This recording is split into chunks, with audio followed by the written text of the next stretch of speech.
Welcome to The Megyn Kelly Show, your home for open, honest, and provocative conversations.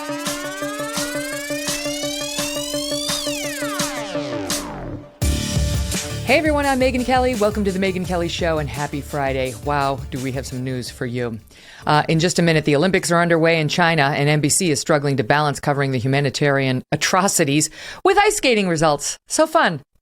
We'll get to that later with two great guests. But first, new bombshells continuing to be uncovered into the real reason CNN's president Jeff Zucker resigned from CNN before he could be fired. We knew that it couldn't just be about the affair he was having with a subordinate that pretty much everyone in media knew about for years.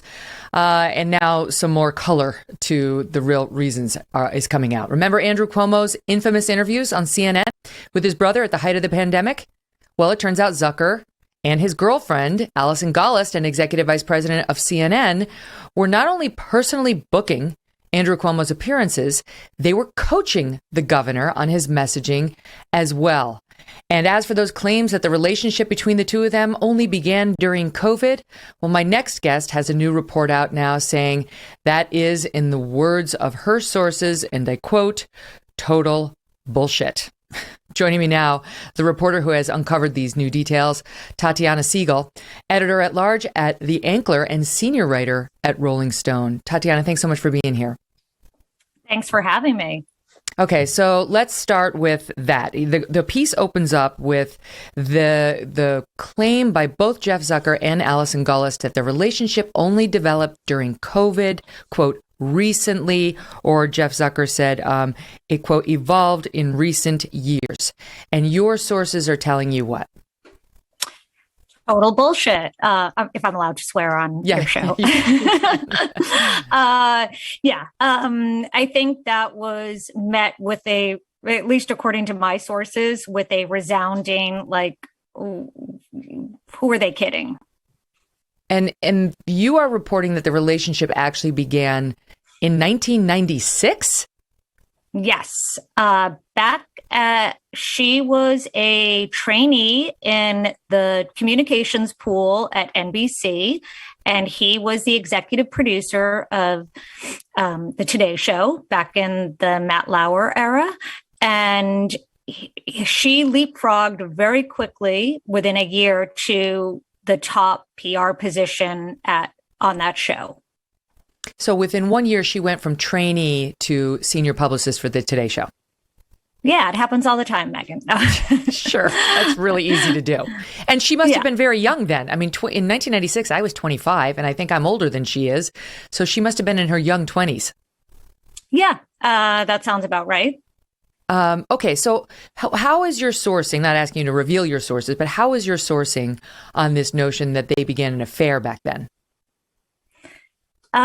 Without being too revealing, it wasn't just like an open secret. It was known by people because they interacted with them socially. And it was, like, obviously there's been some criticism like, well, how does anyone really know? And yes, there is no sex tape that has emerged that I know of, but thank God for that.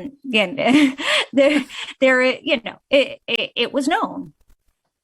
Okay, so 1996. So, I mean, that would obviously put the lie to this claim that it just happened. And of course, she moved into his building on Fifth Avenue where her apartment, according to the listings I saw, she bought it for over $6 million. Pretty hefty apartment for somebody who's working in PR. I don't know what her family situation was, but she moved literally right above him. And there she lived with her family for years, right above Jeff Zucker. So then she goes after he leaves the Today Show. Actually, before we leave NBC, how many times do you know was she promoted under Zucker? Because he had moved up the ranks at NBC while she was there. For nearly a decade, they worked together there. So how many times did she move up the ladder? Multiple times. I can't give you an exact number, but, she definitely kept adding oversight of different news shows and, eventually was overseeing all of NBC News. And then it became NBC itself and became his chief spokesperson. And so she was, during that time, for at least a portion of it, was he in charge of her promotion, advancement, et cetera? Yeah, and compensation. I think that's where some people are like, oh, it's consenting adults, who cares? But, this is somebody who's overseeing how much you're getting paid. And it definitely has an eroding effect on the morale of any news organization and any workplace. It can be alleged as corporate theft. I mean, if you're paying her raises that she doesn't necessarily deserve because you're sleeping with her, it's basically asking the company to fund your affair, to keep your affair going, keep your affair partner happy. And we've seen executives get in trouble for that in other circumstances. Okay, and I should mention they deny this, right? They didn't respond to your reporting specifically, but of course they are saying it was just a COVID-born romance. All ethical lapses are apparently excusable during COVID. Tatiana, just in case you didn't know, didn't get the memo. Actually, he did respond. She didn't, but he responded with something that actually did not deny the timeline that I presented. And I can read you his exact. Sure. Let me find it. All right. Let's see. Jeff resigned due to an undisclosed personal relationship. Warner Media confirmed that it considers the matter of his resignation closed, which does not, that doesn't refute anything. No, it doesn't. And so we have of them, and their version of their romance is the timeline that they created when they gave their two statements in the memo he gave on Wednesday.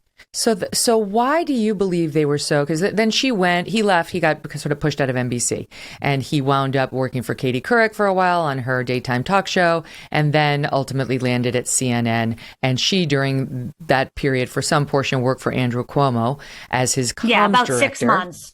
Yeah, which will become relevant later. And then Jeff hires her at CNN, one of the first hires he makes when he goes over there. And there they've been for another decade. So why do you think, before we move on, they chose to say this began only during COVID? Honestly, it is the biggest head scratcher of all. They could have established no timeline and, just said, we have been engaged in a consensual affair and didn't report it. But the establishing of the timeline, to me, is, inexplicable. I think there are clues in your reporting, which I've been thinking about, because your reporting is a bombshell, and it's got more details than I've seen anyplace else. Because you report in there that the company, at least at some point, came to them and asked them, previous to the Chris Cuomo allegations and dust up, are you two having an affair? And they denied it, right? They denied it. Denied it repeatedly. And I can tell you personally, as a reporter who has worked on this story, that I began my journey following their affair back in 2020, long before Chris Cuomo ever, was fired and had his issues. So I was looking into it at the time there was a corporate restructuring at Warner Media. And at the time, there was a new CEO, Jason Kilar, and he moved Allison out from under Jeff in the corporate, in the reporting structure. And I knew I immediately called because my sourcing had said that, it was possibly to do with the fact that everyone knew they were in a relationship. It had been investigated prior. So I asked, and I was referred to Allison herself. So, which I thought was a very, awkward. Yes. And also Jeff was in charge of human resources. So, it just was a completely dysfunctional and awkward type of situation let me go ask the two people who are involved in this. That's actually really interesting. As I understand it, over at ABC, their human resources department doesn't report to the CEO of news. There's another executive to whom they report. And that's smart. If that's how they're doing that's what happened at Fox. Roger was the CEO. No one who was harassed by Roger was going to report him to HR, which he controlled, right? And so it's not that anybody's alleging he was harassing Allison Gollust, but if you worked with Allison Gollust and you knew these two were rumored to be having an affair and you wanted to go say to HR, hey, I kind of feel like I've been passed over, even though I'm the worthy candidate, you wouldn't do it because he was effectively overseeing and running HR.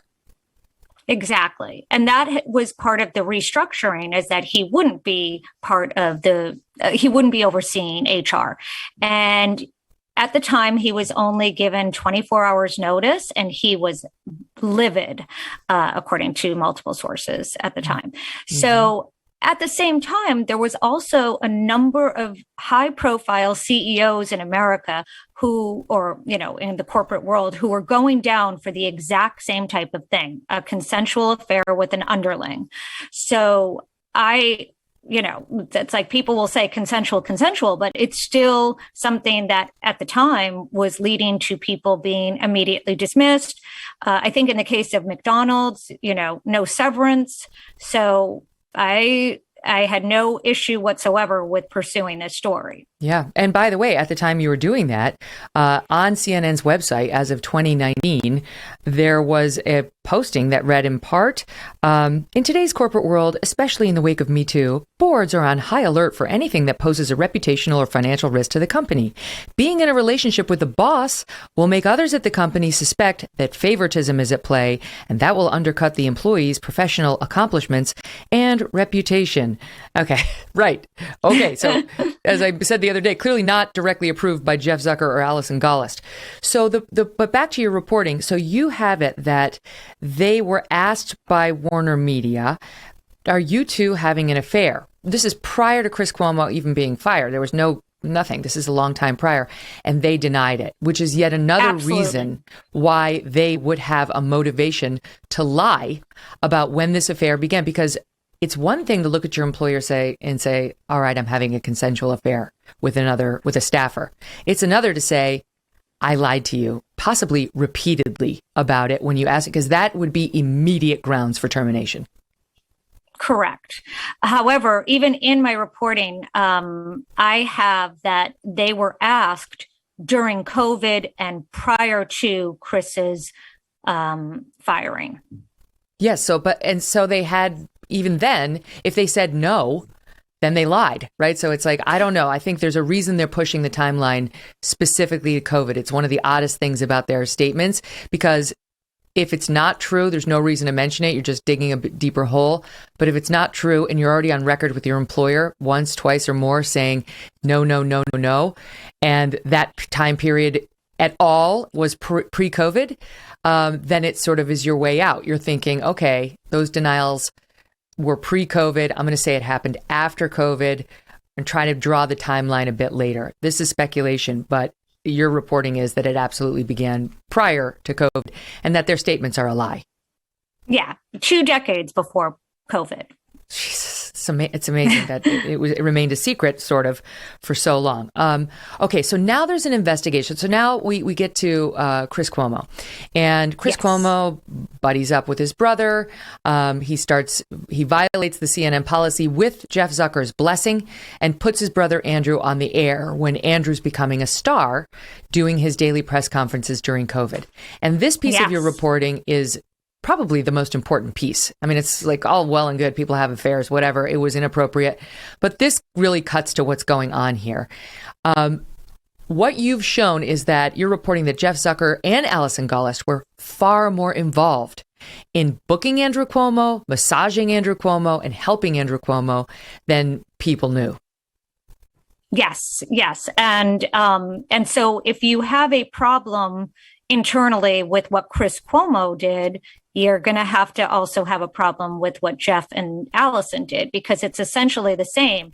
You are, as an so-called impartial news network, doing something to, help a politician, which is not kosher. It's not kosher if it's at Fox. It's not kosher if it's at CNN, wherever. It's like, this is exactly what news organizations are not supposed to do, no matter how great the ratings are. Right. So what specifically were they doing, according to your sources?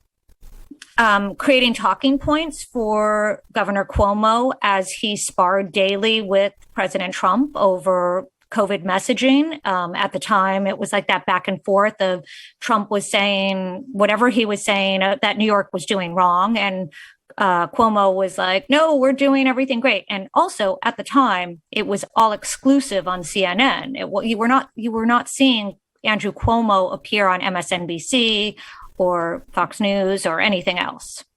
Right. Well, that's important because I can add to this today because I've been on the phone all morning trying to shore up a couple of things. And what I'm told is that the reason Andrew Cuomo was having the pressers at 11:30 in the morning is because that was best for CNN's schedule. And Jeff Zucker and Allison Gollust had coordinated with him to arrange it, had coached him on what to say, had given him one-liners, and had actually made very clear to him if he went on another show or another network, that was going to be very bad for him. It was going to be very bad for CNN. It was going to be bad for Chris Cuomo. And to me, as a lawyer, that raises potential anti-competitive concerns that might become relevant in a merger, Tatiana. That might, if that were to be released and unearthed, it wouldn't look particularly good in the context of a merger in which CNN is trying to become even bigger and even more powerful. Yeah, absolutely. And, these are the kinds of things that right before a merger, the companies have to look very deeply into what, conflicts of interest, any of these type of things. So, I see it as like it's a Pandora's box that has been opened. Right. And it's one thing to have Chris Cuomo embarrassed as having helped his brother and talk to his brother's staff. But it's quite another when you're Jeff Zucker and Allison Gollust, if that net's about to capture you and reveal all the help you gave to Governor Cuomo, all the interactions you had with his staff over and over and over, the very thing you fired this guy for and acted in like you were indignant about, you yourself were doing for months. And why? In the name of ratings, in the name of making Andrew Cuomo a star. They were talking about replacing Joe Biden on the presidential ticket with this guy for a while. And CNN was there helping it happen. Absolutely. Yes. And, lots of talk about Andrew Cuomo's political future, sort of like being teased during a CNN broadcast. Like, well, this, people really would love to see him be president of the United States. Mm-hmm. So the whole thing looks orchestrated.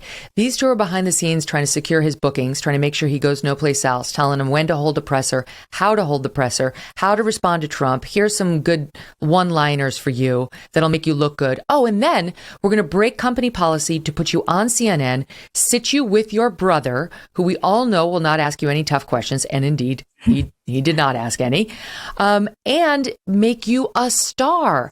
So that's it. The whole thing is a creation. Jeff Zucker helped create Trump with The Apprentice, and then he did it again with Andrew Cuomo, and apparently just didn't want to be exposed as having done that. Yeah. And I think that's why Jeff Zucker did not want Chris Cuomo to be fired when he was. And my sourcing says he pushed back, but he lost that battle. And of course, he Jeff knew Zucker. Yes. And Jeff knew what would possibly come out of any really close look at Chris's situation. And once you have an investigation looking into Chris's situation, hold your breath, Jeff and Allison, because what will emerge is not going to be that dissimilar to what has been accused of with Chris. Right. The New York Post, I have to say, the editorial board, I think it was yesterday, had a piece that kind of nailed it. And they were talking, obviously they don't like the Cuomos and they don't really love CNN. It's a Rupert Murdoch-owned publication. But they did have an interesting angle into the story. And this is what they wrote. Jeff Zucker's out at CNN for failing to disclose a consensual relationship with a subordinate, which means his crimes against journalism and the network's viewers will get swept under the rug. Above all, his equally consensual but far less professional relations with now disgraced but then Governor Andrew Cuomo, a seething nest of conflicts of interest. They go on to describe it, talking about how that crime, quote unquote crime, rehabilitated a politician who had signed the order putting, for example, COVID positive patients into nursing homes. The thing Janice Dean's been railing about. That they gave him the veneer of not just credibility, but of they deified him at a time when a fair reporter would have been asking serious and skeptical questions about the policies he was enacting and why so many New Yorkers were dying, especially elderly, vulnerable New Yorkers. And so when that circle closes around Zucker and Gallest, they look a little less sweet, innocent, like a less innocent, loving pair than they do a scheming, conniving, politically driven pair that's lying about their affair and about how far into Governor Andrew Cuomo's antics they really were. Yeah. And don't forget, she worked for him for 6 months. And so, there should have been some sort of, healthy distance between any coverage that CNN was doing with Andrew Cuomo, and there wasn't. And it wasn't just Chris Cuomo to blame. Chris Cuomo is reportedly threatening to sue. Some reports say that there is a lawsuit. There isn't one yet, but threatening if he doesn't get his $18 million that is owed to him under his deal if he were fired without cause. They claim he was fired with cause. And this is one of his arguments. What's cause? I embarrassed the company? How about all these other people embarrass the company? They're getting their money. They were still employed when he was making the argument. There's a report today in the Daily Mail saying he has settled for $9 million. I'm told that's not true. He hasn't yet settled. And this could get even uglier because there are people who are close to Andrew Cuomo, who are close to Chris Cuomo, who will know exactly what Jeff and Allison did, who I think the longer he twists on the vine are going to get closer and closer to coming out to the microphones. What do you think? Yeah. And what do they have to lose? I mean, they should come forward and people should talk and be open because sunshine is the best disinfectant. And this is a news organization that has a global brand and footprint. And, it needs to be clear what happened here. You heard about the staff meeting at CNN yesterday, where they had a lot of talent standing up and saying, this is so wrong. You're letting the bad guy, meaning Chris Cuomo, win. He threatened to burn the place down on his way out. Now he's doing it. You had Allison Camerata on the air saying, this feels so unfair. It's two adults, two executives in a consensual relationship. The punishment doesn't fit the crime. What do you feel like they're missing? It was shocking to me too. Shocking that somebody would say that on the air. I don't know how anyone can look at this and have that sort of reaction. But I have talked to a lot of people within CNN who do not have that reaction. I think that they're sort of the loudest people, a small group, maybe a dozen people who are really, this is a tragedy. This is, just so unfair to Jeff and Allison, two consenting adults. But most people are absolutely on board with what has happened, which is like, no, Jeff Zucker could not continue to work here having done this. That's right. If he was coordinating with the Cuomo team to this extent, and she was too, my reporting is that she was on the phone with his staff every day during the pandemic about Cuomo, about getting him back on CNN, about what he should say, about how things should be handled, going above and beyond the staff, screaming matches with them because she wanted access to Andrew Cuomo directly, for whom she used to work and with whom she was said to still be close.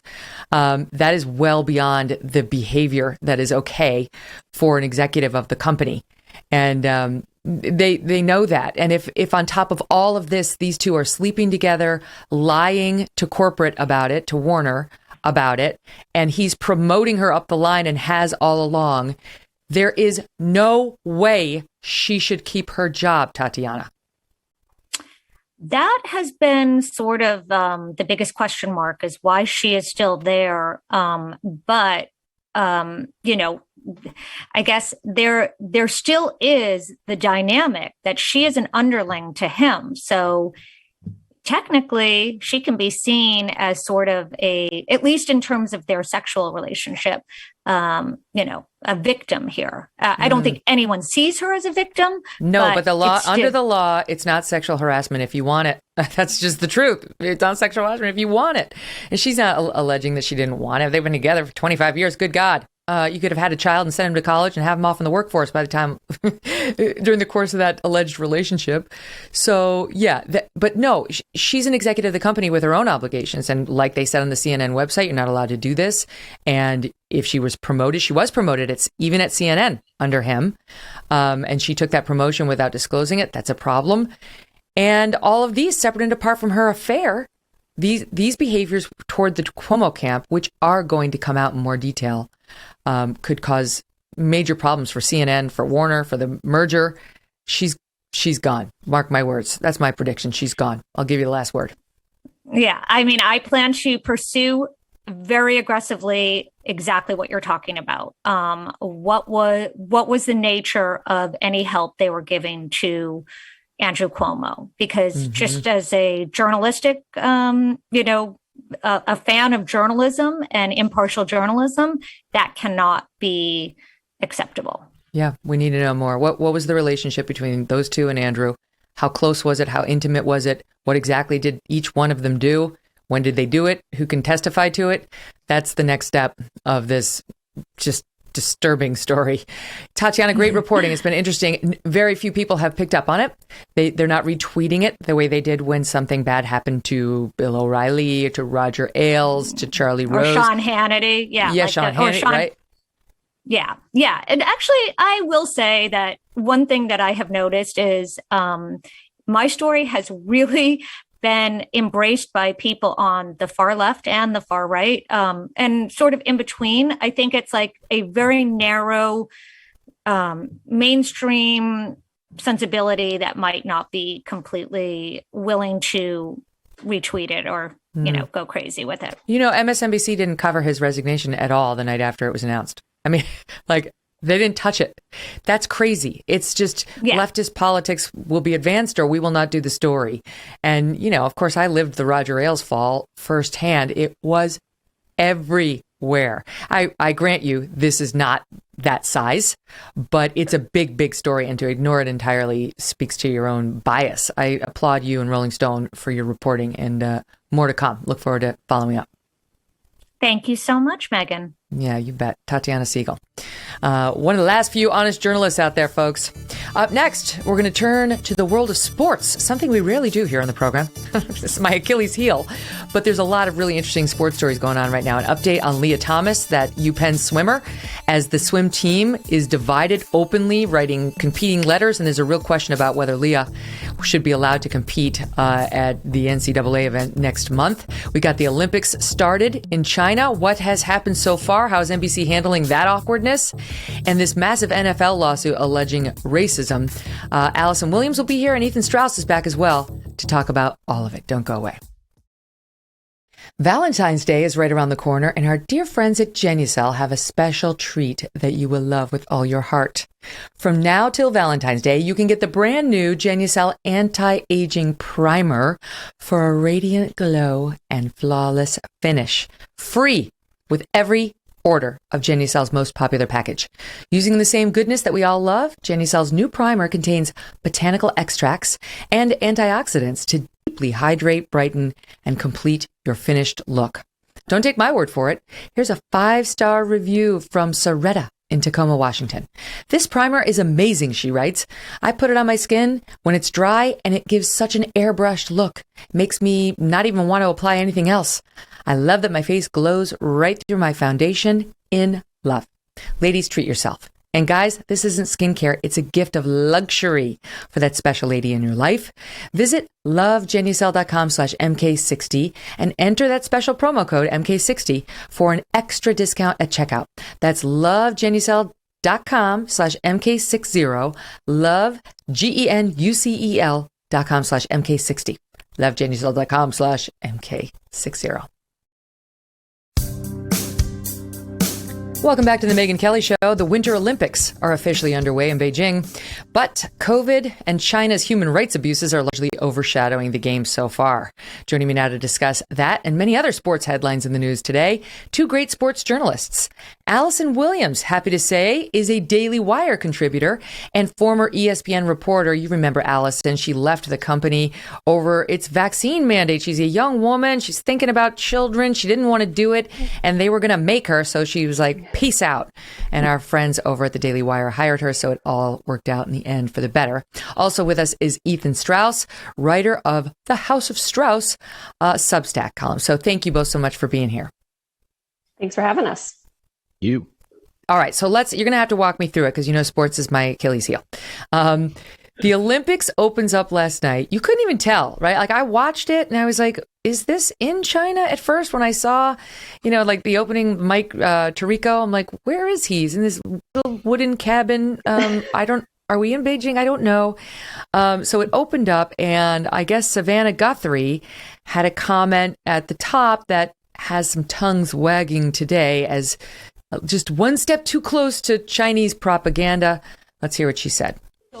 Mike, this moment is quite provocative. It's a statement from the Chinese president Xi Jinping to choose an athlete from the Uyghur minority. It is an in-your-face response to those Western nations, including the U.S., who have called this Chinese treatment of that group genocide and diplomatically boycotted these games. There will be much discussion about this. An in-your-face response, she says, to the world that's criticized China for what some have called genocide. Forced labor camps. I mean, it's not too big a leap. Your thoughts on it? I'll start with you, Ethan. It is what happens when these corporations become captured by China. In the case of NBC, their parent corporation has concerns in China, Universal Studios in China. And I would encourage everybody to read Eric Schwartzel's book. He's a Wall Street Journal reporter. It's called The Red Carpet, about how this all happened. I think the saddest aspect of it all is if you look back to the 1990s, our big corporations gave away their independence and their sovereignty of spirit, I would say, without even firing a shot. They were so excited about this market and willing to do anything. And since China is top down and they can exert that pressure, they have that leverage, you see something as obsequious and pathetic as that commentary. I know it's easy to make China the bad guy. They are doing a lot of bad things, but we can't lose sight of how we have failed as a country, that we really went fully into this without any kind of worry, while assuming that the First Amendment is the only thing that protects free speech. We're in a situation where our major corporations are reflecting Chinese propaganda back at us, and there's nothing so much that we're doing about it. So as much as it's easy to indict China, I think that a situation like this should cause us to have a hard look at ourselves. You know, Allison, I have to say, I would have said this is how we need to change this script. They've chosen a member of the Uyghurs, the Muslim minority in China.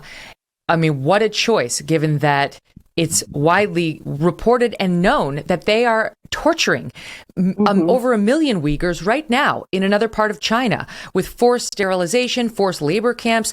Let me show you the satellite tape of them binding them and taking them away on buses. And let me air a quick clip of one of the Uyghurs who's gotten out talking about what happened. Yes, it's awkward to do over the opening ceremony. Too bad you have an American audience watching this and you don't gloss over it with what some call a genocide. And wow, that's an in-your-face to have a Uyghur. I mean, what's next? Like, oh, there's Peng Shuai. Peng Shuai's out there as the carrier. The tennis player who they basically disappeared. Oh, it's so nice to see her. Some said she had a rough time by the Chinese government. Like, you're supposed to be a news organization. You're supposed to give it to us straight. Go ahead.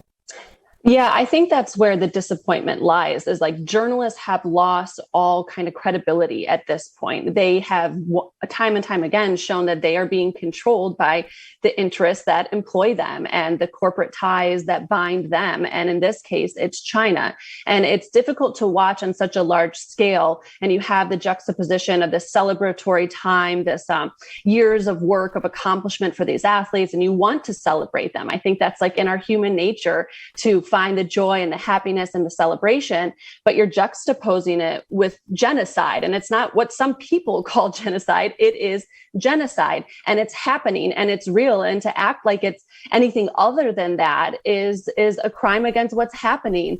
I understand there's a difficult balance for people covering these Olympics to watch because, again, of the ties that bind the corporations that employ them and the job they want to do to celebrate these Olympics. But they have to be honest with themselves and with the reality of what's going on in this country at this time and the human rights violations. I think Mike Tirico did a much better job of addressing what's going on in China and the way this Olympics feels different. And it's going to be different in every capacity. Like you said, Megyn, I mean, their announcers aren't there. They're in the NBC offices in Connecticut. So everything feels different. The tension is real. The tension between the U.S. and China is real. And it's palpable when you watch it. So to act like it's anything but that, I think is very disingenuous on the part of Savannah Guthrie and anyone else that tries to gloss over what's happening. It's happening. Yeah. It's real. Let's document it and be honest in our coverage. So here's how they did address it. We all mentioned Mike Tirico now. Here he is in his little cabin talking about the genocide. Listen. The nation where COVID began has treated the pandemic differently from the rest of the world. Its zero tolerance COVID policy has made getting here and putting on the games incredibly challenging for everyone involved. Everything and everyone attached to these games is facing questions. The hosts, the guests, the IOC, the sponsors, media, and athletes. The United States government is not here. A diplomatic boycott announced this fall, joined by Canada, Great Britain, and Australia, citing China's human rights record and the U.S. government's declaration that the Chinese Communist Party is guilty of committing genocide on the Uyghur Muslim population in western Xinjiang region. That's a charge that China denies. So the U.S. government isn't here, but Team USA is, with American athletes among those competing in the middle of all this debate and controversy. I'm sorry, Ethan, but no, not good enough. Air a report. It's not a he said, she said. It's not. This is us kowtowing to the Chinese. We're afraid, right? They've warned everybody. Don't say anything about us, or you might get yanked from being able to cover the games. NBC is aware of that. The athletes are certainly. They've been warned to within an inch of their lives that they can't say anything. Just shut up and play sports. Nancy Pelosi doubled down on that just today. That's not good enough. Yeah, the Pelosi warning to the athletes was absolutely fascinating to me. I wondered, is that just that she's getting old and she's rambling? Is there intentionality behind that? Why? Can I jump in? Is that we have it. We have it. So let me play it and then pick back up your thought. Here it is. I would say to our athletes, you're there to compete. Do not risk incurring the anger of the Chinese government because they are ruthless. I know there is a temptation on the part of some to speak out while they are there. I respect that, but I also worry about what the Chinese government might do to their reputations, to their families. Wait, aren't we American? Aren't we America? We're basically like, you're kind of screwed if the Chinese get mad. We're the United States of America. I mean, it's so bizarre to see that warning. You wonder what the idea behind it is. And sometimes I do think as a country, we can be addicted a little bit to high-mindedness and exporting our values. And I don't think that we have the moral authority to do that. I don't think we have the national health to do that, like maybe we could do that in the 1990s. So maybe we should look at a situation like this and condemn, obviously, what China is doing vis-a-vis the Uyghurs and human rights, but also say, if you're warning American athletes in that manner, they just shouldn't be there for their own safety, just because of us, our own selfish concerns for our own citizens. It doesn't make a lot of sense. And I'll tell you what's scary about what she's saying. It's that I don't have any guarantee that it just stops here. I witnessed with the NBA how you had Daryl Morey, who was the general manager of the Houston Rockets. He put out a free Hong Kong tweet. China cut off all business with the NBA. And I'm watching ESPN, a company that I think of as an American company, and nobody on the channel could say anything about it. They were all frozen silent because they were worried about Disney getting punished by China. And so you see this encroachment when Nancy Pelosi is warning everybody in that way. It's almost like saying, these are your rulers. These are the people who have authority over you. That is a fundamental shift. I don't like seeing it from our, for lack of a better term, elites. And increasingly, I think it is the issue that you see the biggest chasm between elite opinion and the public opinion in the United States. Where's the statement? Yeah. You're Americans, so if we'd like you to just play sports, but if anybody gets in trouble, we got you. You're an American. And we are the United States of America, and we will have your back, and the Chinese will not mess with you, or we will pull all of our athletes from the games, and that will be the end of that. Like, what is this? Like, please don't anger the mighty Chinese. They're mean people. I'm like, what? Okay. No, stand by. I got a lot of stocks. I'm trading. Don't screw it up for me, athletes. Wait till I hit sell first. So pathetic. That's what is so alarming. I want to squeeze in a quick break, but there's so much more to go over, and then I'll come back, I'll get your thought, and you guys will explain what is happening in this Brian Flores lawsuit that every man I know is talking about. Don't go away. And remember, you can find the Megyn Kelly Show live on SiriusXM Triumph Channel 111 every weekday at noon East, and the full video show and clips by subscribing to our YouTube channel, youtube.com/Megyn Kelly. If you prefer an audio podcast, you can subscribe and download on Apple, Spotify, Pandora, Stitcher, or wherever you get your podcast. I always forget, when you go, could you give me 5 stars? There's some losers who will give me like a 0 or a 1 who then leave very nasty reviews, because I do read them all. Please be one of the kind people and give me some 5 stars. I always forget to push, to advocate for our show. Then you will, while you're there, you'll see our full archives that have more than 250 shows now, including the first times Allison and Ethan were with us, episodes 186 and 189. Are you ready to make new memories in a new world? I found the best way to hold on to those memories is by turning them into art that lasts forever. From paintyourlife.com. Now that we can get out and travel and take vacations, we want to celebrate some of our favorite times by turning our new memories into art. When I first heard about paintyourlife.com, I thought, what a great idea for a gift. Yes, that has proven to be true repeatedly for me, but I figured it must be way too expensive. Not so. If you want to give a truly meaningful gift, you got to try it. Paintyourlife.com. Get a professional hand-painted portrait created from any photo at a truly affordable price. Or you can combine photos of people or places you love into one painting. Choose from a team of world-class artists and work with them until every detail is just as you want it. And it's fast. You can receive your portrait in as little as 2 weeks. It makes the perfect birthday, anniversary, or wedding gift, right? What's outside the box? What are they not expecting? What do you get the person who has everything? It's meaningful, it's personal, and it can be cherished forever. At paintyourlife.com, there's no risk. If you don't love the final painting, your money's refunded, guaranteed. And right now, as a limited time offer, you can get 20% off your painting. That's right, 20% off. And free shipping. To get this special offer, text the word MK to 64,000. Text MK to 64,000. MK to 64,000. Paint your life. Celebrate the moments that matter most. Terms apply. Available at paintyourlife.com/terms. Again, text MK to 64,000. So, Allison, who is Brian Flores and what is he alleging? So Brian Flores is the former head coach of the Miami Dolphins. He had 3 seasons there, finished 24-25 during his time, but back-to-back winning seasons. And his team played really well towards the end of last season winning 8 of their last 9. So he has established head coaching success in the NFL, and he got fired at the end of the season by the Miami Dolphins. So he's been interviewing for numerous head coaching vacancies, one of them being with the New York Giants. Apparently, just prior to his interview with the Giants, he received a text message from Bill Belichick, the head coach of the New England Patriots, congratulating him on getting the job, which he hadn't even interviewed for yet.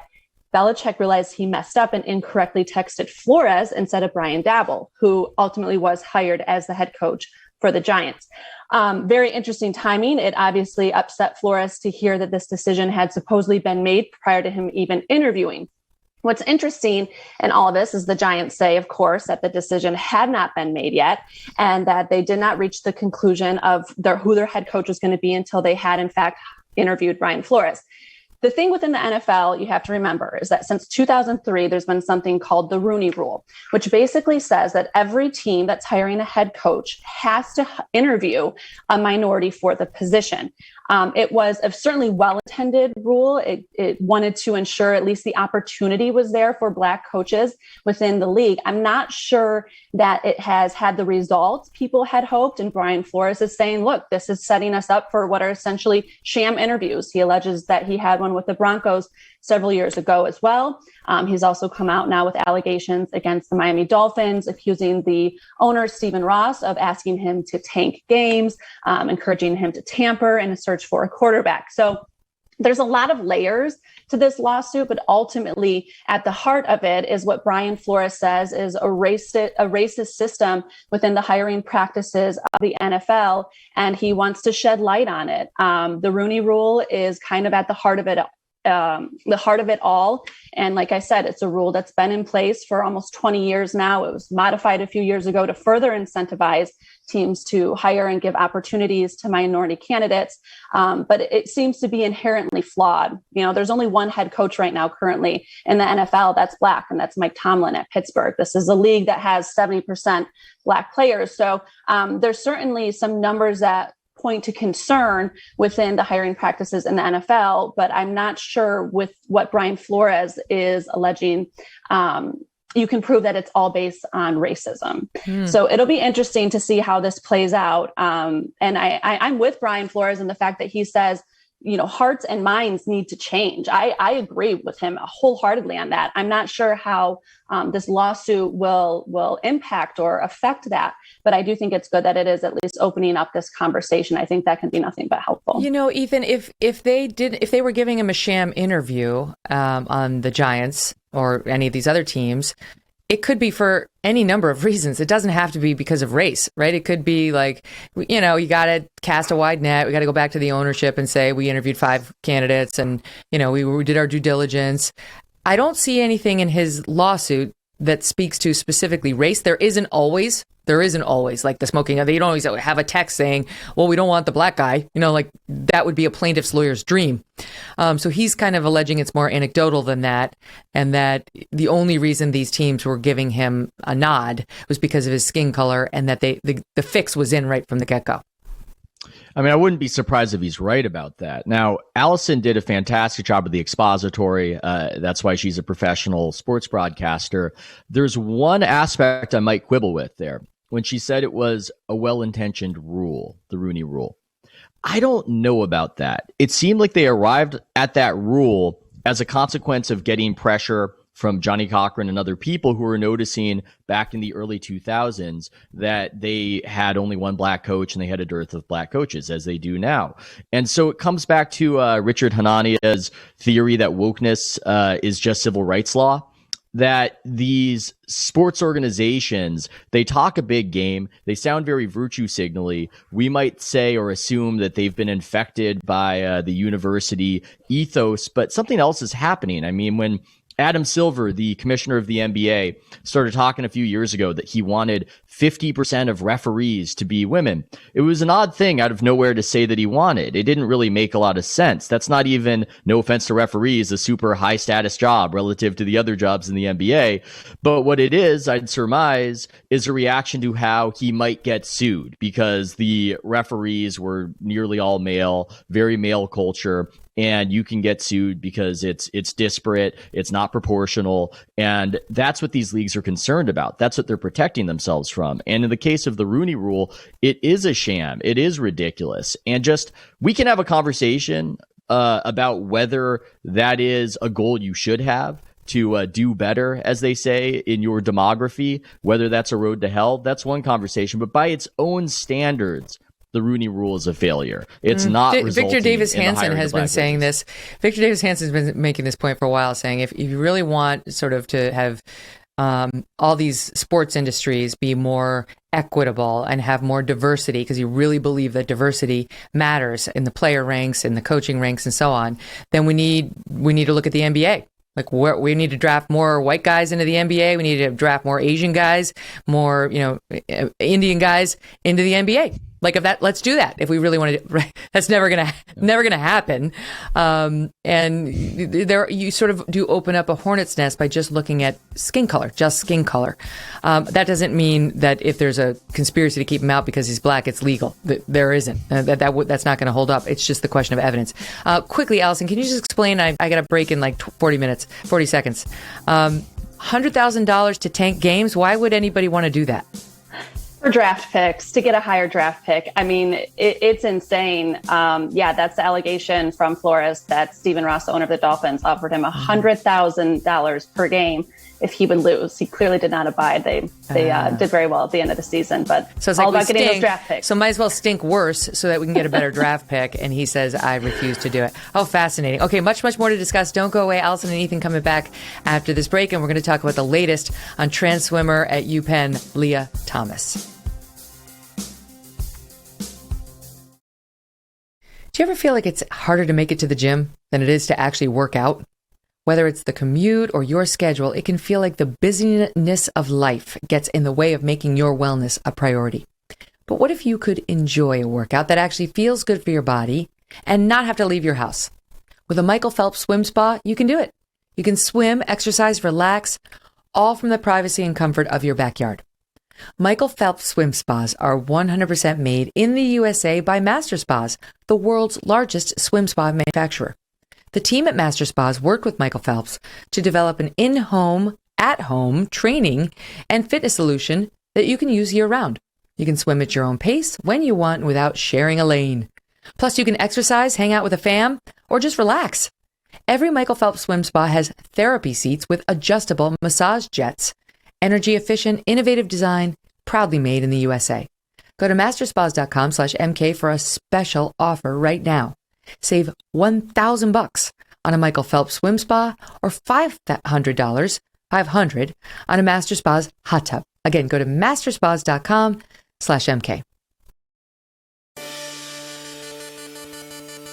Okay, before we get to Lia Thomas, let's talk about vaccines. Last time you were with us, Allison, you were getting ready to, you had just left ESPN with a very emotional and honest video about why the vaccine didn't work for you and you didn't want to be forced into getting it. And we talked about how I felt uncomfortable saying, why didn't you get it? And then you had to answer about your personal medical. It's like, it's none of my business.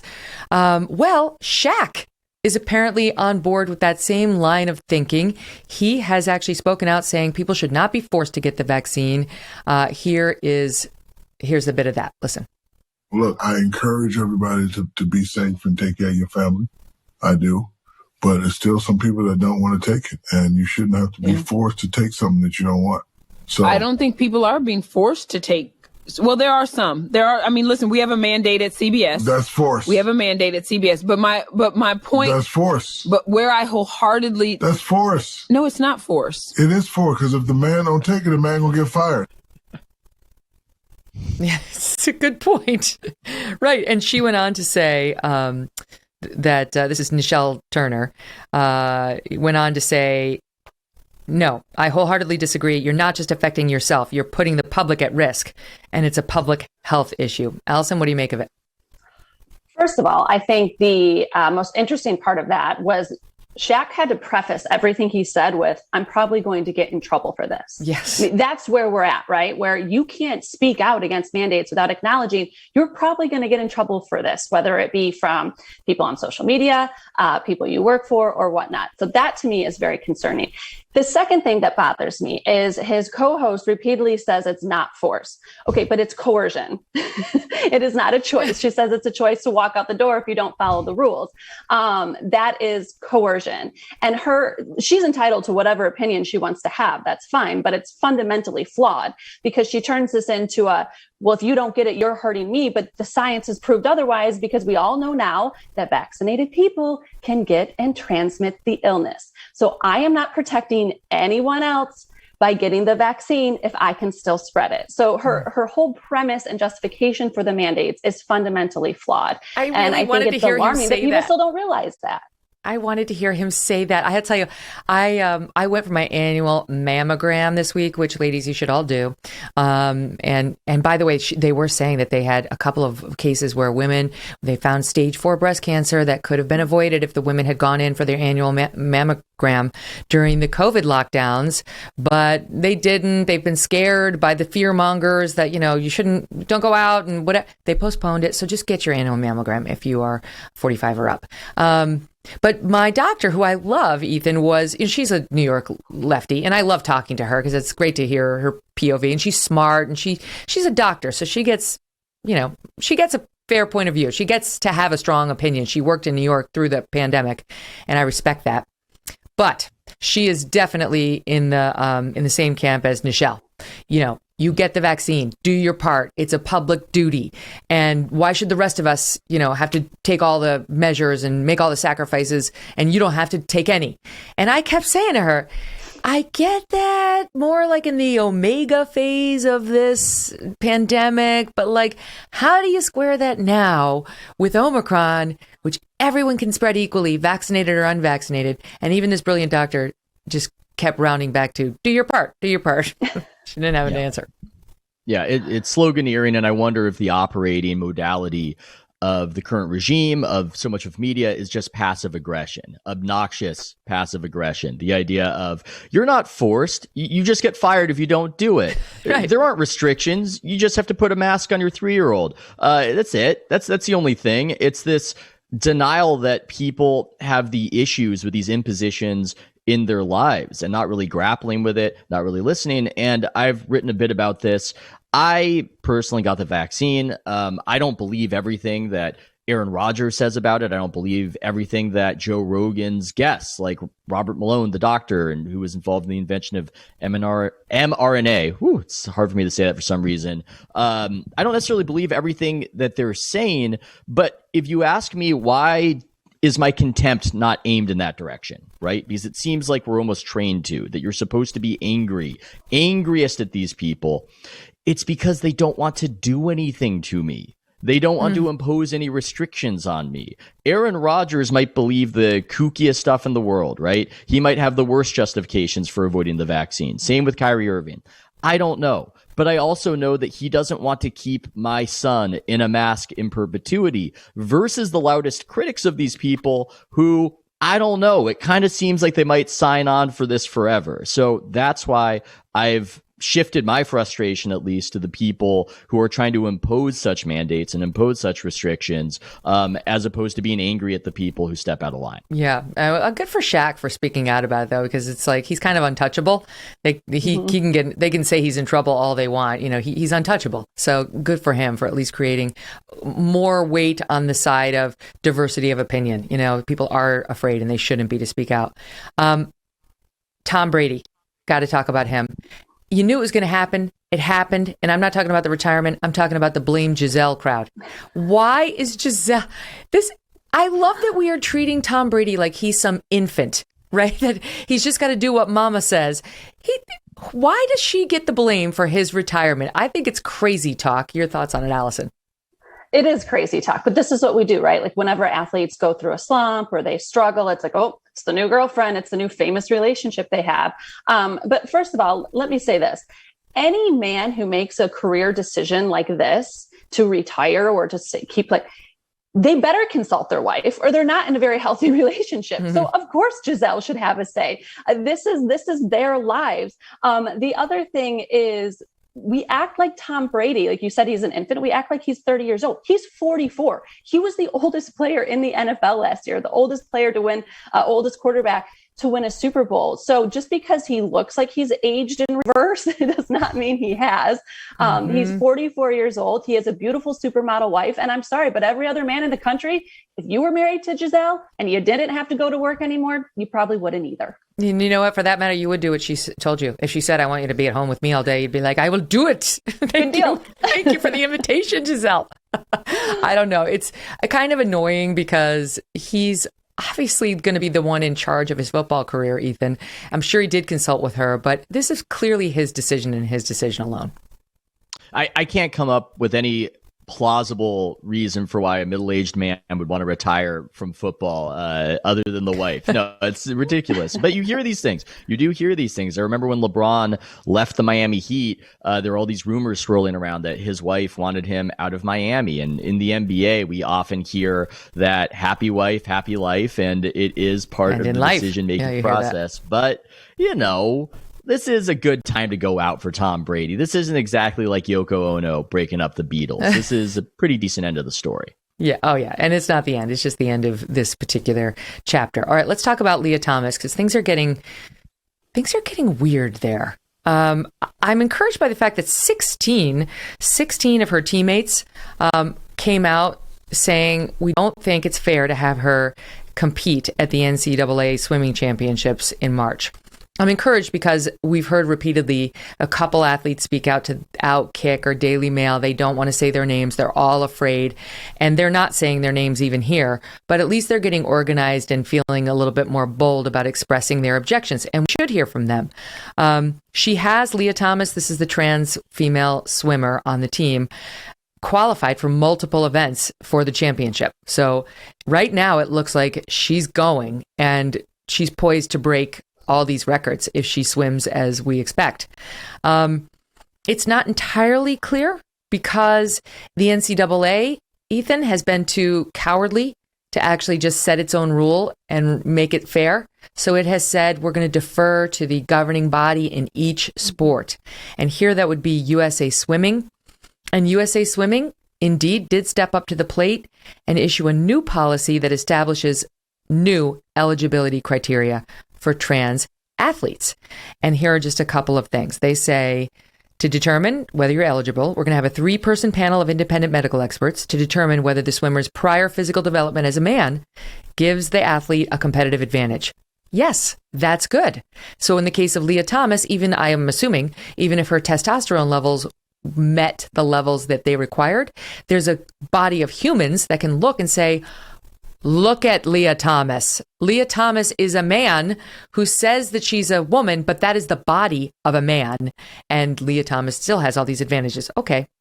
Then they say the swimmer also must show the concentration of testosterone in her blood has been less than 5, I don't know how you say this word, nanomoles per liter continuously for at least 36 months. The long and the short of it is, however, they're only phasing those new requirements in slowly. So it doesn't look like Lia Thomas is going to be subjected to them. So it does look like Lia Thomas can compete. And there are a couple of UPenn's swimmers who have taken the other side saying, don't be so transphobic. We want her to compete. What do you think should happen and what will happen on March 16th through 19th when this competition takes place? Wow. I don't know exactly what's going to happen when the competition takes place, but I'm with the overwhelming majority of Americans who think that a biological male should not be competing against biological females in sport. And the crazy thing about it, it's that asymmetry we keep seeing where things are happening in elite institutions that the vast majority of people are against, but yet in those institutions, it's so taboo to give voice to that. ESPN avoided this story for weeks. They did not want to say anything about it. Outkicked the coverage, did a lot of reporting. New York Post, Ryan Glass-Steagall wrote about it. He told me he was amazed at how many page views it got. So it had so much interest. And when you see the Gallup polling, it's almost 2-1. People think that biological males shouldn't compete against biological females in sports. And one of these advocacy groups actually did a survey, and they were expressing disappointment that none of our arguments work on people when we try to persuade them that biological males should be able to compete against biological females. It is a stumbling block. I think it's a cultural Waterloo, pardon the pun. Even though everybody is scared of saying so in media, or nearly everybody, they don't want what happened to Chappelle to happen to them, or J.K. Rowling. They don't want activists to be angry at them. I don't think the public can digest this. I don't think that this is really going to fly. And I think so long as the universities keep trying to advance this and push this, it's the type of thing that can cause a preference cascade, not just in the sports culture, but in the political culture as well, of this is just too much. This is just too crazy. We can't have this. That's actually a very astute thinking. What do you think, Allison?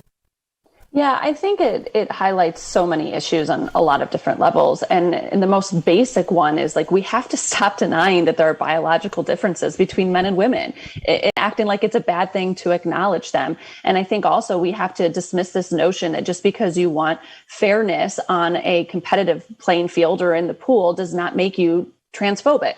This is not a fair situation and competitive field for these swimmers. It's not. And to deny that is, again, to deny the biological differences between men and women. Just to put it in context, Lia Thomas was the 462nd ranked male in the country when she competed as a male her first 3 years at Penn. Now she's number one as a female.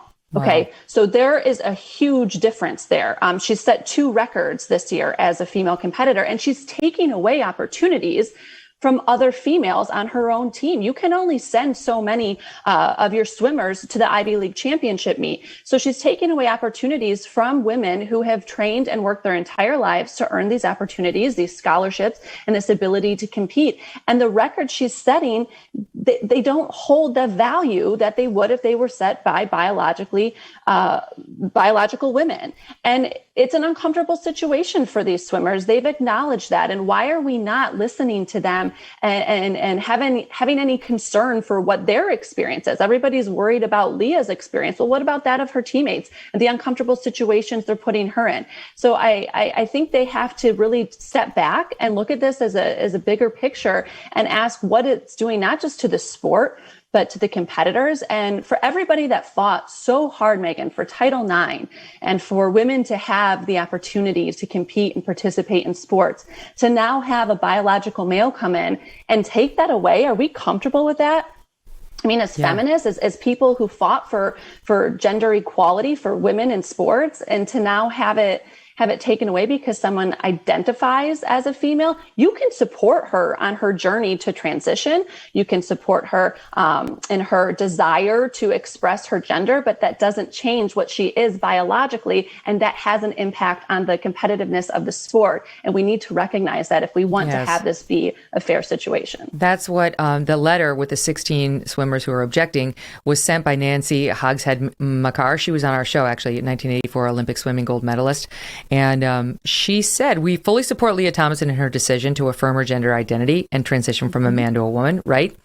She's got every right to live life authentically. However, we also recognize that when it comes to sports competition, that the biology of sex is a separate issue from someone's gender identity. And biologically, Lia holds an unfair advantage over competition in the women's category. That's exactly it. It's not that people mean to disrespect her by saying, here we see you as a man, because we have to look at biological sex. We have to look at the sex advantages that come with being a man. It doesn't mean we're trying to disrespect you. And what we're trying to do is preserve respect for the biological women who have done absolutely nothing wrong, but are about to have zero shot at winning or a record because of this unfairness, which has gone unaddressed for too long. Shame on you, Penn, for when there was a previous objection, and they stand by this, sending the female swimmers to the link to on-campus therapy. Shame on you, Penn. Shame on you. Allison and Ethan, it's been a pleasure speaking with you. Thank you so much for coming on. Thanks for having us. All right, coming up, we're going to kick it off or finish it off with a laugh. Comedian Akaash Singh is here to talk about Rogan, COVID, and much, much more. He's got a podcast with Andrew Schultz, who's been on the show and is hysterical, and so is Akaash, and we're looking forward to that. Joining me now is comedian and co-host of the hilarious Flagrant 2 podcast, Akaash Singh. His latest comedy special, Back Apu, is out on YouTube this week. Akaash, thanks so much for being here. Thank you for having me, Megyn. Let's put a nice disclaimer on this. There's going to be a lot of misinformation getting spewed for the next half hour or so. There is? Why? Nothing a comedian says should be taken seriously. So, we're all just talking. Let's have fun. All right. What's the special about? It hopefully comes out today. We're running a little bit behind because I really want to make it great, and we're putting a lot of work in. I haven't slept in days, but the special is called Bring Back Apu, and there is a through line kind of centered around the idea that got Apu taken off the air. And Apu, to me, wasn't an offensive character on a TV show. Sure, it was a white guy doing the accent, but I also understood in the context of the 80s, there probably weren't a bunch of Indian voiceover actors. And then Hank Azaria made this character really three-dimensional and nuanced and one of the most evolved people in his town. And I think the larger issue I had with it is this kind of like currency in victimhood that we've adopted. I think a lot of people are hopping on to a well-meaning thing, which is, I understand Black Americans have been systemically oppressed, since they got here. But I think a lot of other cultures are trying to get the same currency and making victimhood out of stuff that's not really victimhood. And so I think we just need to step back and take a second and say, you know what, we live in America, which is, definitely one of the greatest countries in the world, if not the greatest. We all have access to clean water, indoor plumbing, all these things that our parents didn't have if you're Indian. And I just think we need to sit back and not try to hop onto the victimhood thing. We're lucky to be here. We're privileged to be here. Well, what do you make of the people who are of Indian descent? Did they, where do you think they fall on the oppression scale that the leftists have created for us, right? Because you're brown, you have brown skin, and yet I don't feel like they're really talking about you when they talk about systemic oppression against Black and brown people. They shouldn't, frankly. My wife is Sikh. She's Sikh, and she has kind of opened my eyes to the Sikh men who wear turbans. They deal with racism that's probably pretty rough, and Muslim women who wear hijabs. Everybody else, if you're Indian, you're probably doing great. You deal with some hurt feelings for sure. People hurt my feelings in school. But if you expect to live a life without hurt feelings, you're not going to live a life. Indians, I think, make twice the median income as the average American. I think it's $124,000 per household. The rest of America is making like 63. They're 30% of the Fortune 500 CEOs. I just don't understand how we've decided we're victims. And it's kind of gross to me and disingenuous to create entire narratives based around us being victims in this country. Mm-hmm. And do you think, do you think there's a contingent within the Indian community that wants to glom on with that? Because to me, all the Indian friends that I have are incredibly hardworking. They don't think of themselves as victims, and they don't want to be slowed down with any of that nonsense. It's all about academic rigor for their kids and professional rigor for themselves. Yes, be a doctor. That's all. The only thing that disappoints my parents about me is I'm not a doctor. But other than that, it's just, and that's what I liked about the culture we passed down for Indian Americans here. Our parents just taught us to work hard, keep your head down, and go be great. And don't worry about the obstacles, because they went through much bigger obstacles back home in India. And here, they're looking at us like we're the richest kids they've ever seen in their lives. Mm-hmm. So I do think most Indians feel that way. And that's why I wanted to put this out, because I don't think that was getting represented within mainstream. I don't want to say mainstream media, but yeah, mainstream media wasn't really representing what I thought most Indians actually felt, which is, come on, let's just work hard and go be doctors, and then marry kids and marry women and make our kids doctors. Do you feel that it's different as a Mexican American? Because I understand you were misidentified as a Mexican American for much of your youth growing up in Dallas, Texas. You did your research, Megyn. Good for you. I thought it was funny. Oh my gosh, you've been any minorities. Have you been attacked more as a Mexican or as an Indian? How did that go? Mexican in Texas was fine. The only thing that was just slightly annoying is every time my principal in middle school saw me, he used to say, "Hola, amigo." And it took me a while to realize he did it every time he saw me. Today, and then I was like, fired. oh, yeah, he got in no trouble. I was just like, this is weird. And then I realized what happened. And after 9/11, it was kind of, you're in Texas. They didn't know any nuance about things. So I was in high school, and I definitely dealt with some bullying and some issues. But again, I don't look at that as victimhood. I look at that as, rough times. That's it. Yeah. Yeah. Actually, one of my closest friends is Pakistani, and she talks about that too, and helped me understand how whenever there is a terrorist attack or something like that, it's just you get more looks and you get more sort of the side glance and people seeming more afraid. And this is a beautiful, amazing woman who's a mom of 4 kids. It's not like anybody would reasonably perceive this woman as potentially a threat in any way, except maybe in a yoga studio. But yeah, I can understand if even she's feeling it, and certainly a man who looks as she does would feel the same. Yeah. And then also with Muslims, a lot of times the names kind of give away, I have a friend named Usama, and that's rough. I don't care what year it is. I don't care where you are. That's rough. A lot of times with Muslims, Pakistanis, Bangladeshis, whatever, it can be rough. That is a tough one. Your name. No, I had a friend. I had a friend way back when I was a lawyer, and her last name was Lawton, and she had a little boy, and she named him Quinn Lawton. Why would what you? What the hell is she doing? I don't know. What are you doing? Why? This is post child 9/11. abuse. Michael Layden. Change the spelling to a nice EY. Well, don't you ever wonder? Sometimes I do wonder, like people with a last name like Dix or Cox. Why? Maybe you should change it. I don't know. I think I would change it. If you're a man, it's pretty solid. If you're a man, you name him, you know what I mean? Like Big or something. Just get like, you know what I mean? You can really utilize it. If you're a woman, it's rough.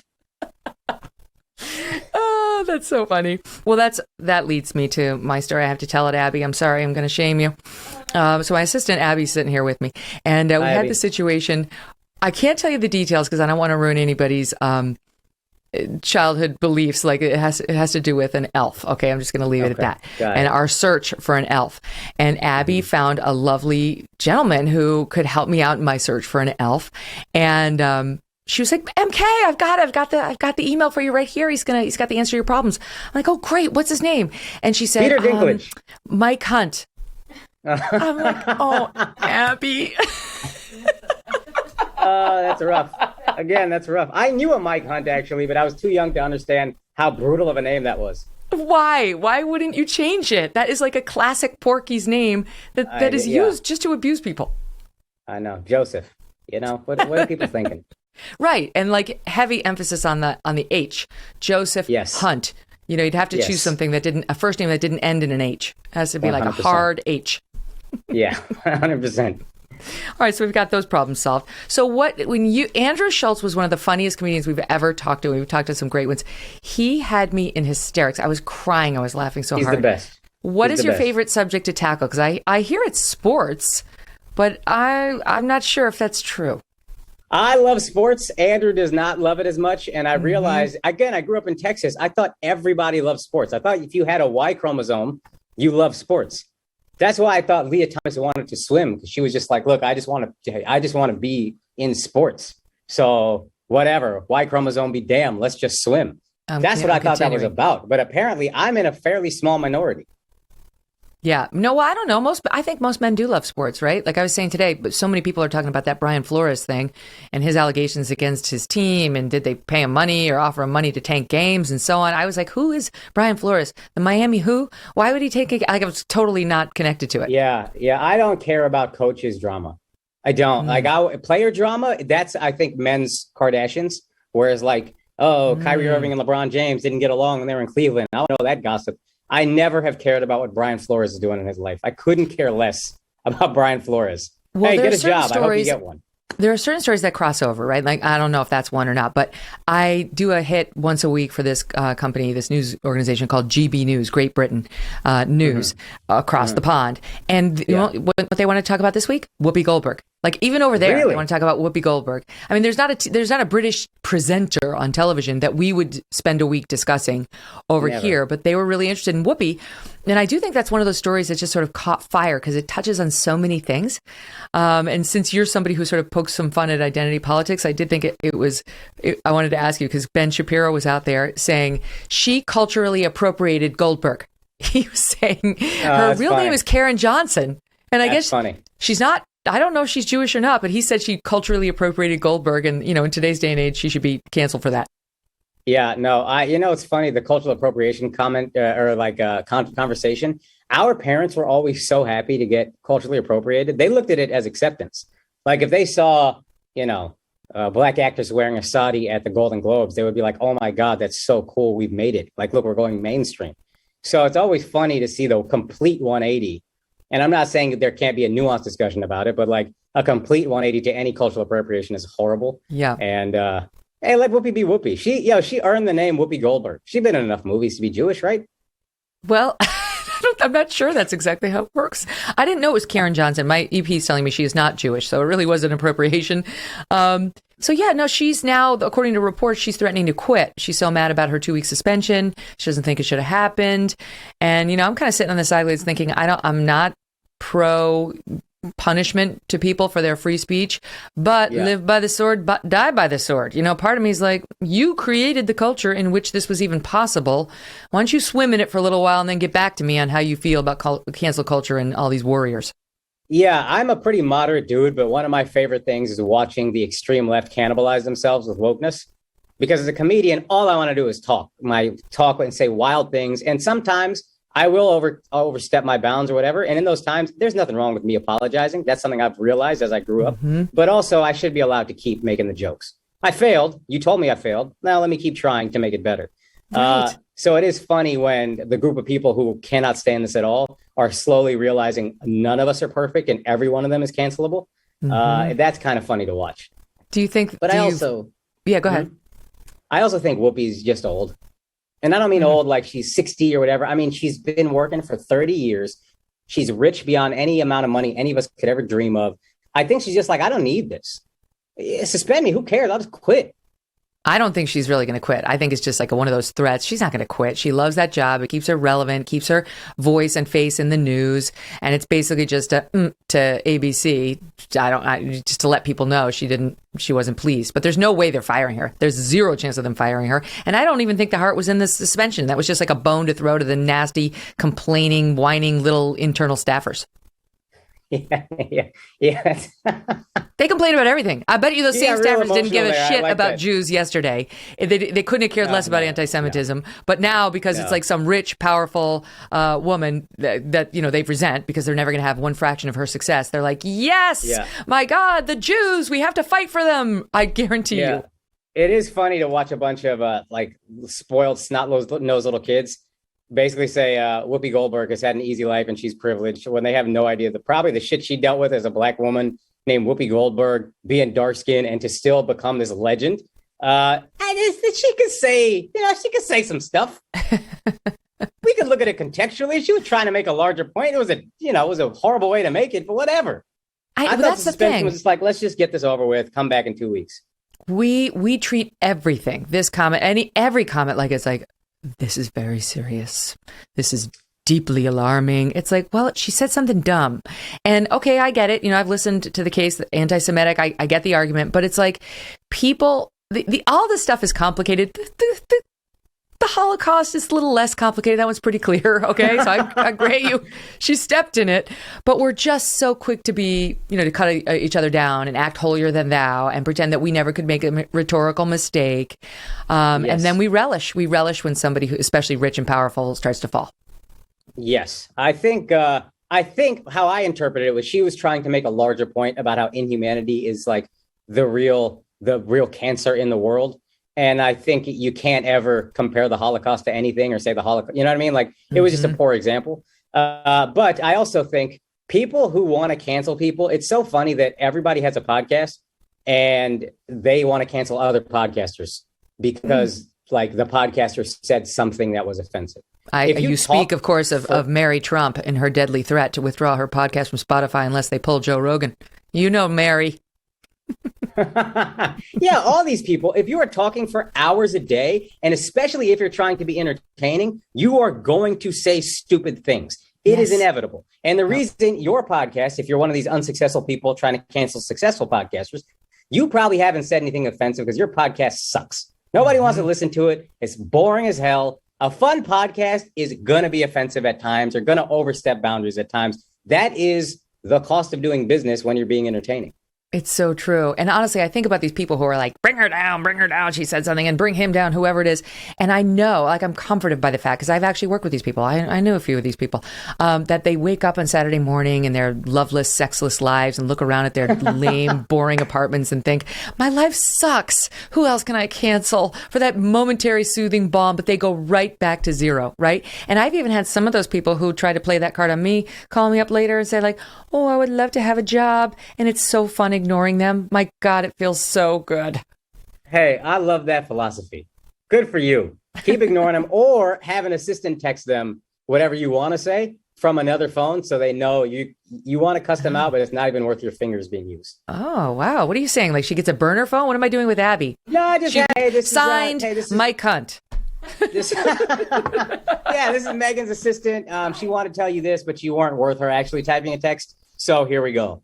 And then just quotes and then whatever you want to say. Go fuck yourself or whatever. There it is. Yeah. God, that's what you really do want to say. But you have to say it with your silence sometimes.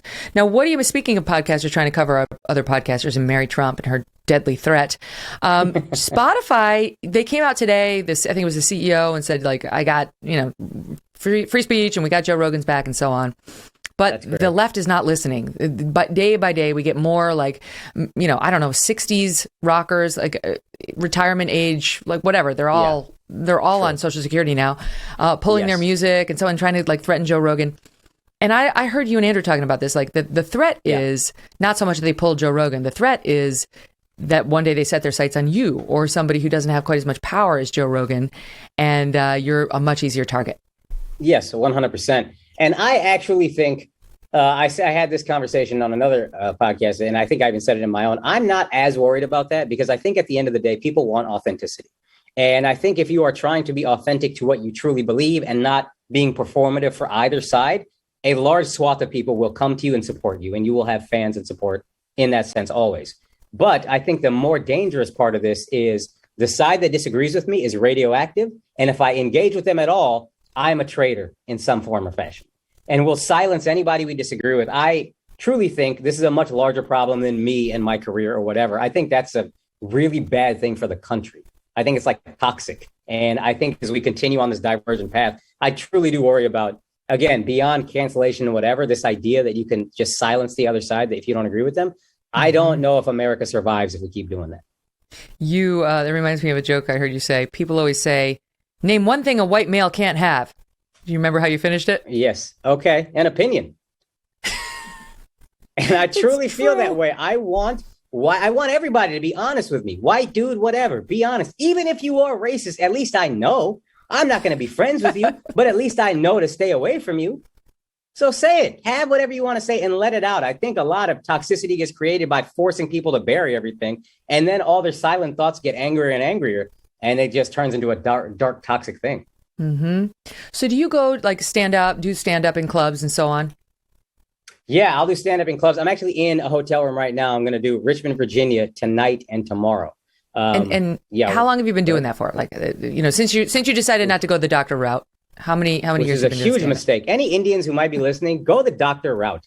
Don't listen to me. Don't follow your dreams. It's not worth it. I'm very happy now, but it was a lot of not worth it stuff. Okay, good. You heard it here first.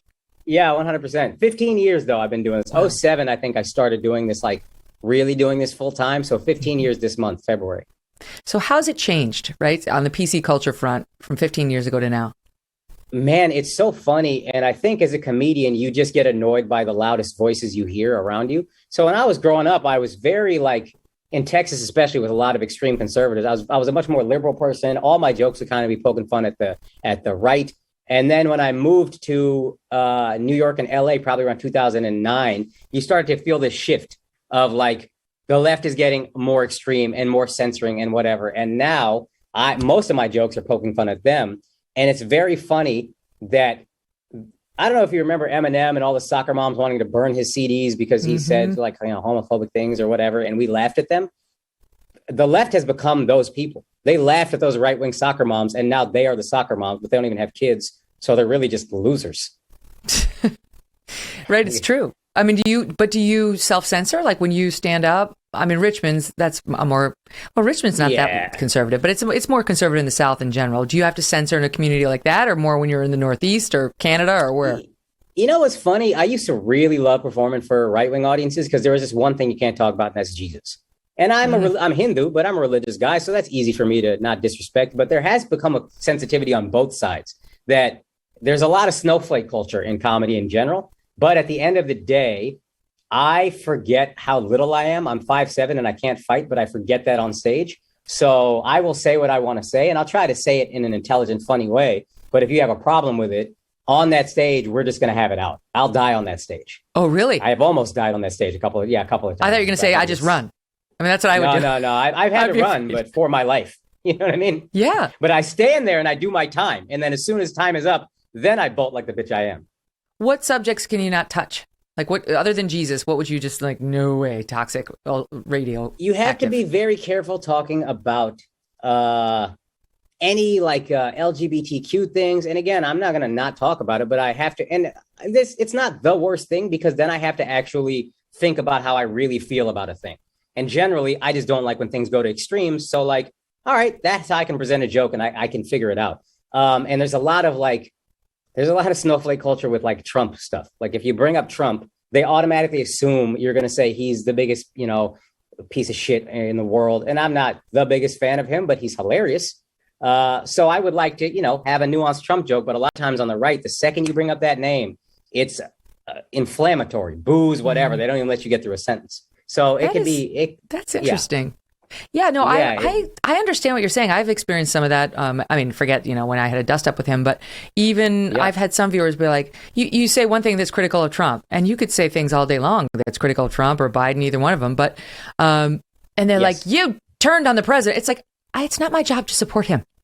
It's not my job to support any of these politicians. It's my job to hold them to account. Like, if you want just a bootlicker, you should listen to a different show. I'm not that 100%. Person. Yeah, it is your job to report the news. If it makes you feel any better, my wife is in journalism school right now, and you were one of the reasons, because she said, here's a girl who is nuanced in her views, and it helped her understand that, like, there is a room for this in journalism. Oh, that's so nice to hear. There is room. And honestly, it doesn't lead to the easiest path. I would say It's not necessarily the smoothest time you'll have in life, but it's interesting. It's fun. And I think it's ethically honest. You know what I mean? It's like, I'm nobody's sycophant. I've said that before, and it's true. And if you want that, you can find it so easily. It's so many channels on the dial. Yeah, 100%. And I do think it's a much harder road, but authenticity is always rewarded for decades, whereas inauthenticity is always rewarded for like months or years or whatever, and then you're just done. That's good. But if you're authentic, you have a future long term. So now you're going to release this special on YouTube, and what's the goal? Like, can you make it via YouTube, right? Or do you need like an HBO special or, a Netflix deal like Dave Chappelle? I mean, that's the ultimate, I realize. But can you make it with a big YouTube special and repeated ones? And I think Andrew, my co-host, is the first guy in our generation to kind of like crack the code of actually, if we used to just wait with our hands underneath us, like, hey, hopefully the network will give me something. And then he got denied by every network and then said, you know what, I'm just going to put it out to the people. And then his ticket sales went up 10x. And that's, that's what I want to happen with this special. But also, I do think long term, Russell Peters, who's a legendary Indian comic, one of the reasons I became a comic, he sold out stadiums. And it really happened through YouTube. So I think it is possible. I'm not saying no to any network ever, but I want to do it on my terms. And the easiest way to do that when you're not kind of cashing in on victimhood currency is to put it out on YouTube for the people directly to them. Do they censor comedians the way they censor, people having interviews about COVID?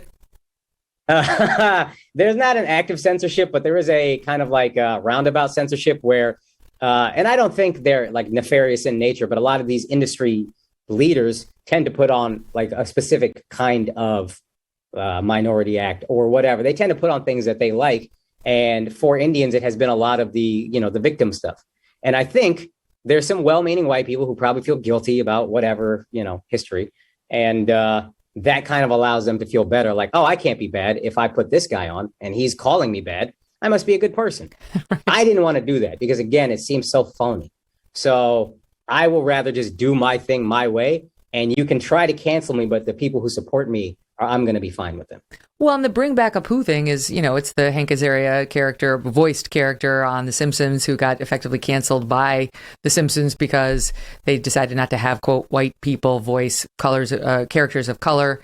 And it was a very controversial move. A lot of people were like, why? Why is that necessary? But Hank Azaria, I don't know, he did it. And now they may be bringing back Apu from what I read. The creator of The Simpsons said recently something like, I've got something amazing planned. But that was all he said. Well, look, if it happens, I'm going to take credit for it because of my special. So whatever, 100%. If it happens, they need to know that it's because of me. Well, your next special should be Bring Back the Seven Dwarfs because they could use some help too. Can you believe absolutely. That whole thing? Yeah, dude, this guy's taking work from the dwarf community. What is Peter that? Dinklage. Yeah, you want to be the only dwarf working? That's a terrible thing. Right. No, I want my people to win. I also do think there's a weird thing, and I don't know if this is what he's doing, but I've noticed like this again with Indians. Anytime anybody has an Indian accent on a movie or TV or whatever, it's offensive. To me, there were auditions I passed on with that kind of thing, but not because of an accent. That I'm not embarrassed by that accent. My parents have that accent. It's beautiful. Mm-hmm. I think what you're saying, are the jokes making fun of my culture? Then I don't want to do it. It's a little bit offensive. But if he's just a funny guy who happens to have an accent, that's every Indian uncle I know. And I'll say the same thing about the 7 dwarves. Why don't you wait to see how they depict them before you decide that your activism, as you call it, was all wasted? Just give it a second, dog. Let it breathe. It is crazy how Peter Dinklage goes on to become, the most famous, well-known actor. And he sort of picks up the ladder behind him and rolls it in. And all these dwarfs who had been cast in the film are like, hey, yo, man, this is bullshit. Like, let us act. We were excited about these roles. And now that you've got your millions and your power, we don't get to because you find it offensive. Why didn't you consult with us? And I don't even, if he's offended by it after he sees it, I get it. If there's still 7 dwarves living in a tree called, Dummy and Dopey and Sleepy or whatever, all right, cool. Maybe we as a society have gone past that. But like, wait and see how they're depicted before you say anything. That's all I'm saying. If you want to find that offensive, I get how it could be. I do. But wait and see before you just take word from people. Well, it's like the, remember when Scarlett Johansson was cast to play a transgender person and the trans community objected because she's not trans. And they were like, oh, you're right. We're so sorry. How could we be so insensitive? Guess what? That film was never made. They pulled, she pulled, they pulled. The film was never made. So now we don't get to see the film that was going to highlight the trans community in a way that they probably would have loved. And I'll tell you what, it would cure a lot of transphobia if they saw that trans people could be as hot as Scarlett Johansson. People need to see that. They need to know that. If you are transphobic, you need to know, because a lot of them, I think, have a very set idea of what trans people are. And I actually think that show Euphoria shows this really beautiful woman, trans woman, born a male. And I think I would hope people who could be transphobic are looking at that and being like, oh, okay, I have these preconceived notions about what trans people are. It doesn't have to be that. Dude, Scarlett Johansson? If a trans person could look like Scarlett Johansson, I'd get a sex change. Or at least consider cheating on the side with one. All right, let's switch gears because I have to ask you about Dave Portnoy. You guys talk about sports. He's in the news again. I don't know what's going on, but he's getting accused over and over by, it's Business Insider, right? Insider. Mm-hmm. Business Insider. Once again, they love to find people that Dave has slept with, young women. Yes. Yeah. And take a long list of their complaints and then put it in the magazine. And it sounds terrible. Whenever they print it, I'm like, oh my God, whatever you do not sleep with Dave Portnoy.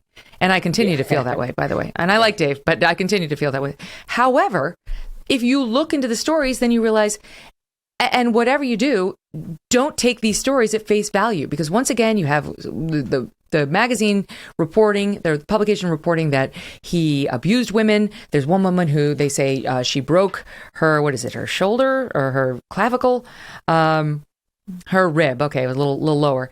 And then you start to read the exchanges and here, like, she's celebrating all of it. She's talking to him in this one text exchange, which he then released, about another guy. He says, the woman says, oh, he's aggressive, but like scary aggressive. Haha. And Dave says, tell me about it. She says he would pin me down, choke me a little, slap me around a little, bite me, but he likes when I'm in control too. Dave says, tougher than me, rougher. And then she says, no one can top your aggressiveness. Trust me, when another guy breaks one of my ribs, only then will you have a contender. Ha ha ha. And she goes on. And these women continue to call him. How does, I don't even, how do you view it? Because Jason Whitlock and I had an epic argument about this the last time it happened, where I was being kind of tough on the women and he was defensive of them, and he was being very tough on Dave and I was being defensive of him. Where do you land?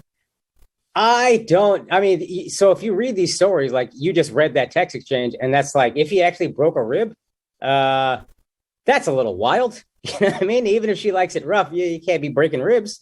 But I do think overall, when I step back from the issue, that I don't have a more macroscopic view. I don't want to get micro because I don't know all the facts. But macroscopically, I really believe this guy's going to be president within the next 10 to 20 years. I truly believe that. He is a master of the same thing Trump is a master of, which is when you come at me, I am doubling down. I'm not running from any controversy. I take you head on and let's go. And I think there's something we're drawn to with that. There's an authenticity. I think if he got a little bit meek and apologized and did the Hollywood, have a lawyer write you, I'm sorry if any of these women felt uncomfortable. Yeah. Cool, you can maybe still get your Hollywood roles, but general people are going to be like, ugh, That's so see-through. And so many of these women, seems authentic. quote, slid into his DMs and asked for sex. It's like, ladies, that's a terrible idea. And guess what? It can wind up with you getting hurt in ways you didn't expect and making a fool out of yourself. And then you really are going to have to think twice before you run to the press to talk about what a victim you are. I believe in personal responsibility and accountability. El Presidente, Portnoy, stranger things have happened. Akaash, thank you so much for being with us. Thank you so much. Thank you. Okay, so now his special, Bring Back Apu, is out on YouTube this week. Keep an eye out for it. You're going to love it. Thanks for joining us today and all this week. Jason Riley is coming back on Monday. I love him.